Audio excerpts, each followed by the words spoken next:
Tässä pikaraportti loimulohen valmistuksesta.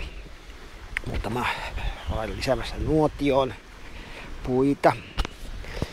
Ja sinne meni. Ja tuossa näkyy viipainen loimulohta nuotiolla. Ja erittäin maukkaan näköinen se kyllä on, ja tarkoitus on paistaa sitä. Se alkoi laitoin sen noin kello 15:10 ja tarkoitus on pitää vielä niin, että ajasta tulee täyteen tunti. Pala maksoi 15 € ja siinä oli erittäin mehevältä tää näyttää tämä. Päätän näihin mietteisiin ja tunnelmiin pikaraporttini tästä rosvapaistiviirulta.